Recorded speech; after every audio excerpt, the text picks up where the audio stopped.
The blood-red sun dipped below the horizon as Grace O'Malley pulled her shawl tighter around her shoulders, shrinking deeper into the shadows of her front porch where nobody could see her tears. Frontier life in 1876.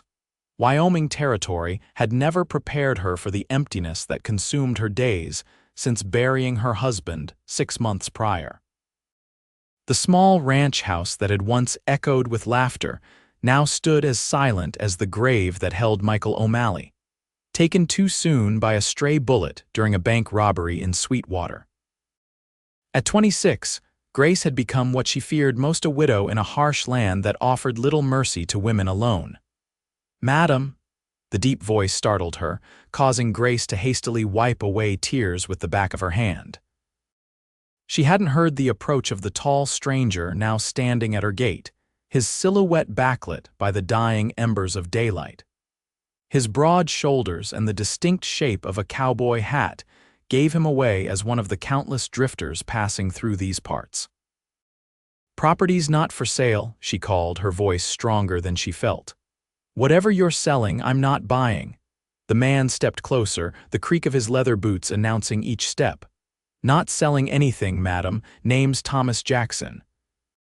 Your neighbor Mr. Finley mentioned you might need help with your cattle." Grace stiffened.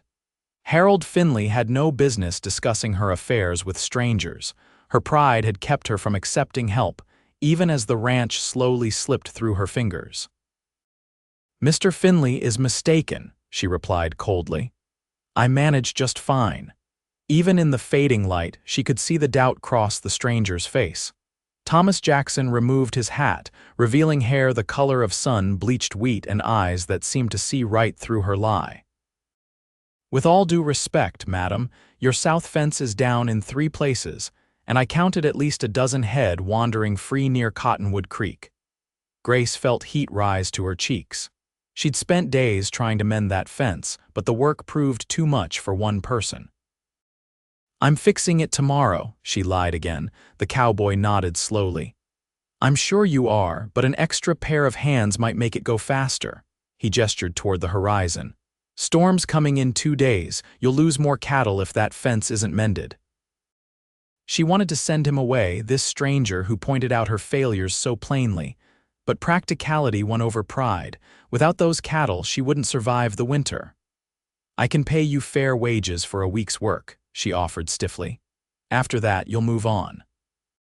Thomas smiled, a genuine expression that softened his weather-beaten face. "That's all I ask, Mrs. O'Malley." "You can use the bunkhouse," Grace said, pointing to the small structure near the barn. "It's not much, but it's dry."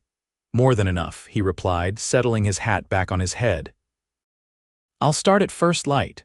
True to his word, Thomas Jackson was already mending the fence when Grace stepped onto her porch at dawn. She watched from a distance as his capable hands worked the wire, muscles flexing beneath his simple cotton shirt. She'd prepared a modest breakfast and reluctantly called him in when the sun had fully risen. They ate in uncomfortable silence, Grace keeping her eyes lowered, unwilling to engage more than necessary. "Your husband," Thomas finally said, "he built this place." Grace's hand tightened around her coffee cup. "We built it together. Michael and I came out from Boston 7 years ago." Thomas nodded appreciatively. "Done a fine job, good water source protected from the north wind." "Michael knew what he was doing," she said softly, allowing herself to remember. "He had dreams of the biggest cattle operation in the territory." "And now," Thomas asked carefully, Grace's walls shot up instantly. "And now I keep what we built, that's all." Over the next few days, Grace maintained her distance, watching from windows and doorways as Thomas repaired fences, rounded up strays, and even patched the leaking roof of the barn, a job she'd been putting off for months. The predicted storm arrived with a fury that rattled the windows and sent loose items tumbling across the yard. Grace stood anxiously at the window, watching rain pound against the glass, when a knock at the door startled her. Thomas stood dripping on her porch, concern etching his features. "The creek's rising fast. Your cattle in the south pasture need to be moved to higher ground." Grace grabbed her oilskin coat. "I'm coming with you." "Mrs. O'Malley, this is my ranch, Mr. Jackson, my cattle." Something in her tone must have convinced him, because he simply nodded and helped her saddle her horse. The driving rain made visibility poor as they rode toward the south pasture. Grace could feel her mare struggling against the mud and wind, but she pushed on, following Thomas's broader form ahead. When they reached the pasture, the creek had already breached its banks, and panicked cattle were huddled on a shrinking island of dry land. "We'll have to drive them up toward the ridge," Thomas shouted over the storm. For 2 hours they worked in sync, Grace forgetting her grief as instinct and necessity took over. She guided the frightened animals with skill that surprised even herself, memories of working alongside Michael giving her strength she thought had died with him. As the last cow made it to safety, Grace's exhausted horse stumbled on the slick ground. She felt herself sliding from the saddle, a cry escaping her lips before strong arms caught her. Thomas had somehow dismounted and reached her in time, holding her securely against the storm. For a moment, Grace allowed herself to feel the warmth of human contact, something she'd denied herself since Michael's death. "Let's get you home," Thomas said, his voice close to her ear. Back at the ranch, soaked to the bone and shivering, Grace accepted the blanket Thomas offered, their fingers briefly touching. "Thank you," she said, truly meaning it for the first time. "I couldn't have saved them alone." Thomas built up the fire while Grace changed into dry clothes. When she returned to the main room, he had prepared hot coffee and was standing awkwardly by the door, as if unsure of his welcome. "You should stay," she said, surprising herself. "Until your clothes dry, at least." As the storm raged outside, they sat before the fire, the silence between them gradually shifting from uncomfortable to companionable. "How long have you been riding the range?" Grace asked finally. Thomas stared into the flames. "Since I was 16. Worked ranches from Texas to Montana." "No place to call home," a shadow crossed his face. "Had a small spread in Colorado once. Lost it in '73 when prices fell." Grace nodded, understanding the precarious nature of frontier dreams. "And your family?" "Parents died when I was young. No siblings, no wife." He glanced at her. "Just me and whatever work I can find." There was no self-pity in his voice, just simple fact, and Grace felt a kinship with this solitary figure who seemed as adrift in the world as she felt. "I was going to sell," she admitted suddenly. "Before winter, I couldn't see how to keep going alone." Thomas said nothing, letting her speak the thoughts she'd kept locked away. "Michael and I never had children. There's nothing keeping me here except." She gestured around the modest home they had built with such hope. "Except I don't know who I am without this place, without being Michael's wife." "Who were you before him?" Thomas asked gently. Grace looked up, startled by the question. "I was a schoolteacher. I loved books, poetry. I had ideas about things." She laughed softly. "Seems like another life now." "Maybe it's still there, under the grief." His words struck something deep inside her. For months, Grace had hidden behind her mourning like a shield, afraid to feel anything but loss. The week Thomas had promised stretched into 2 as more work revealed itself. Grace found herself looking forward to their shared meals, to the sound of his voice as he told stories of places he'd seen. Slowly, she emerged from the shadows that had enveloped her. She began to take pride in the work they accomplished together rather than seeing it as a burden she couldn't bear alone. One evening, as they sat on the porch watching fireflies dance in the twilight, Thomas cleared his throat. "I'll be moving on soon," he said quietly. "Trail boss from the Conway outfit offered me work driving cattle to Kansas City." Grace felt an unexpected pang at his words. She'd grown accustomed to his presence, to not being alone. "When?" she asked, struggling to keep her voice even. 3 days. The knowledge that their time was limited changed something between them. Grace found herself watching Thomas more closely, noting the way sunlight caught in his hair, how his face creased when he laughed. On his final day, Grace suggested they ride to the high meadow where wildflowers carpeted the ground in a riot of color. It had been Michael's favorite spot, and she hadn't visited since his death. Somehow, it felt right to share it with Thomas. They spread a simple picnic under a lone cottonwood tree, the summer heat tempered by a gentle breeze. Grace had packed fried chicken and apple pie, food she hadn't bothered to cook for herself in months. "This view," Thomas breathed, looking out over the valley that spread below them. "A man could spend a lifetime just looking at this." "That's what Michael said the first time I brought him here," Grace replied, surprised that the memory brought more warmth than pain. Thomas turned to her, his expression serious. "He was a lucky man to have built a life with you." Something in his tone made Grace's heart quicken. "It wasn't always easy," she admitted. "The first winter nearly broke us, but we had each other." "And now," Thomas asked, the question hanging between them, "now I'm learning who Grace O'Malley is on her own," she said. "Thanks in part to you." Thomas reached out slowly, his calloused hand covering hers. "I've met a lot of strong people in my travels, but few as determined as you." Grace didn't pull away from his touch. Instead, she found herself turning her palm upward, their fingers intertwining. The simple contact sent warmth spreading through her body. "I've been hiding," she whispered.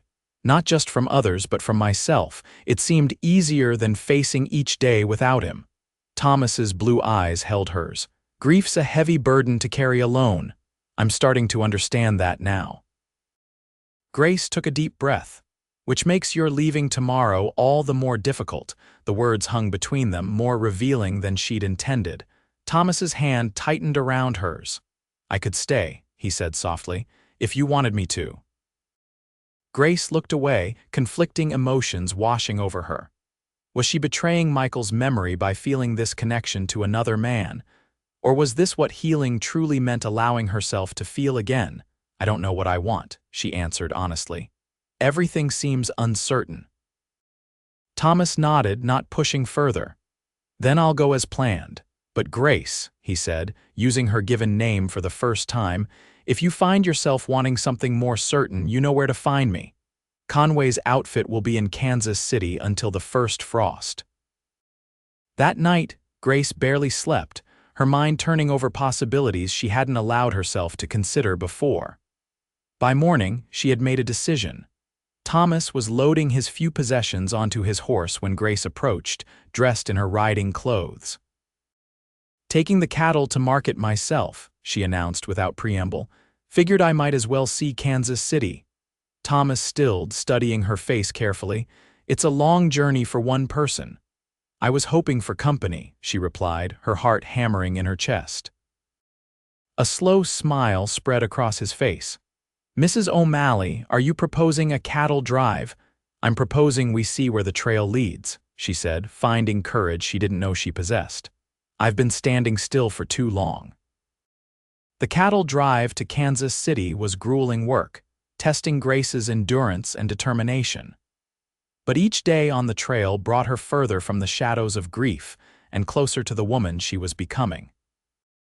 Thomas treated her as an equal partner, respecting her decisions and supporting her leadership with the hired hands. In the evenings, when the cattle were settled and stars blanketed the vast prairie sky, they would sit by the fire, their conversations deepening with each passing mile. "What will you do after we reach Kansas City?" Thomas asked one night, 3 weeks into their journey. Grace considered the question, watching sparks rise from the campfire. "Sell the cattle, buy supplies for winter." She paused. "And then decide if I'm going back to the ranch alone." Thomas said nothing, but his eyes held questions he wouldn't voice. "The ranch was our dream," Grace continued. "Michael's and mine. I've been holding on to it because letting go felt like losing him again." She met Thomas's gaze across the flames. "But maybe honoring his memory doesn't mean living in it." "What does it mean then?" Thomas asked quietly, being brave enough to build something new. She took a deep breath. "Perhaps with someone who understands that Michael will always be part of who I am, but not all that I am." Understanding dawned in Thomas's eyes. "That's a mighty specific requirement." "I've met 1 or 2 men who might qualify," she replied, the ghost of a smile touching her lips. Their arrival in Kansas City marked another turning point. Grace negotiated the sale of her cattle with a confidence that surprised the buyers, securing a price that would see her comfortably through winter and beyond. That evening, Thomas escorted her to dinner at the city's finest restaurant, a far cry from trail food and ranch fare. Grace wore a dress she'd purchased that afternoon, the first new garment she'd allowed herself since Michael's death. "You look beautiful," Thomas said as they were seated, his eyes appreciating the way the deep blue fabric complemented her auburn hair. "I feel like myself again," Grace replied. "Or perhaps a new version of myself." Over candlelight, they talked of possibilities of the ranch, of the future, of feelings neither had fully expressed on the trail. "I've been thinking," Thomas said as they lingered over dessert. "That ranch of yours needs more than one pair of hands to reach its potential." Grace raised an eyebrow. "Are you offering your services, Mr. Jackson?" "I'm offering more than that," he replied, suddenly serious. "I know it's soon, and I know your heart still holds Michael. But I've never met a woman like you, Grace O'Malley. I'd be honored to build something new alongside you, whether that's on your ranch or somewhere else entirely." Grace felt tears spring to her eyes, but these were different from the ones she'd hidden in the shadows of her porch months ago. These were tears of possibility, of hope. "I can't promise that it will be easy," she said. "There are days when grief still finds me." Thomas reached across the table, taking her hand. "I don't want easy, I want real." 2 days later, they stood together at the train station, tickets in hand for the journey back to Wyoming. Grace had made her decision. "The ranch needs work before winter," she said, practical as ever. "New cattle to replace what we sold, repairs to the north pasture fencing." "Sounds like a two-person job," Thomas replied with a smile. "At least," Grace agreed. "Though I was thinking the bunkhouse is awfully far from the main house in a snowstorm." Thomas laughed, the sound warming her through. "Mrs. O'Malley, are you suggesting alternative accommodations?" "I'm suggesting we stop by the church in Sweetwater on our way home," she said boldly. "If you're amenable." Thomas's expression sobered, his eyes holding hers with unwavering certainty. "I've been amenable since the moment I saw you on that porch, trying so hard to be invisible. And now I see you clearly, Grace O'Malley. A woman strong enough to face loss and brave enough to choose love again." The train whistle blew, calling passengers aboard. As they claimed their seats, Grace gazed out the window at the bustling city that had witnessed her transformation. 6 months ago, she had been a widow hiding from life. Today, she was a woman moving toward it. The ranch welcomed them home with the golden light of autumn. Together, they worked from sunrise to sunset, preparing for winter mending, building, planning. In the evenings, they sat before the fire in the home that now held memories of Michael alongside the promise of a future with Thomas. They married in Sweetwater's small white church with only a handful of neighbors as witnesses. Grace wore a simple cream dress, her face no longer hidden in shadows but radiant in the October sunlight. "I take you, Thomas, not to replace what was lost," she said in her vows, "but to create something new from the person I have become." Thomas's voice was steady as he replied, "And I take you, Grace, with gratitude for the past that shaped you and commitment to the future we will build." That winter brought heavy snows that blanketed the ranch in pristine white. Inside their home, warmth prevailed as they established new traditions while honoring old ones. On Christmas Eve, Grace placed Michael's photograph on the mantel alongside fresh pine boughs. "He would have liked you," she told Thomas as they sat before the fire. "He always said I needed someone who could match my stubbornness." Thomas laughed, pulling her close. "Smart man." Spring arrived with renewal, the ranch flourishing under their combined care. Grace's garden expanded, and Thomas's steady hand guided the growing herd toward prosperity. When summer returned, they rode together to the high meadow where wildflowers once again painted the landscape in vibrant hues. "A year ago, I couldn't imagine feeling joy again," Grace said as they sat beneath the cottonwood tree. "I thought grief was a permanent shadow I would carry alone." Thomas brushed a strand of hair from her face, his touch gentle. Some shadows remain, but they don't define the whole picture. No, Grace agreed, leaning into his embrace. They simply make the light more precious. As the years passed, the ranch prospered beyond even Michael's original vision. Grace and Thomas welcomed 2 children, a daughter with her mother's determination, and a son with his father's quiet strength. The old sorrow never completely disappeared, but it found its proper place in a life rich with new happiness. On the 20th anniversary of their marriage, Thomas brought Grace back to the high meadow, now a favorite family picnic spot. Their children, nearly grown, had stayed behind to prepare a celebration. "Remember that first day I rode up to your porch?" Thomas asked as they spread a blanket under the familiar cottonwood. "How could I forget?" Grace replied. "I was determined to send you away." "And I was equally determined to stay," he said, taking her hand, the years having only deepened their connection. "Best stubbornness I ever showed." Grace looked out over the valley that had witnessed her journey from grief-stricken widow to the woman she had become, rancher, wife, mother, and still, in quiet moments, the girl who loved books and poetry. "Thank you," she said simply, "for pulling me into the light when I was determined to stay hidden." Thomas smiled, the lines around his eyes crinkling in the way she had come to love. "The light was always yours, Grace. I just reminded you where to find it." As the sun began its descent toward the horizon, painting the Wyoming sky in the same fiery hues that had backlit Thomas on that first evening, Grace rested her head against his shoulder. The shadows of the past had found their place in the tapestry of her life, acknowledged, respected, but no longer defining her days. In the valley below, the ranch stood as testament to resilience and renewal, to a love story that hadn't erased what came before but had built something beautiful alongside it.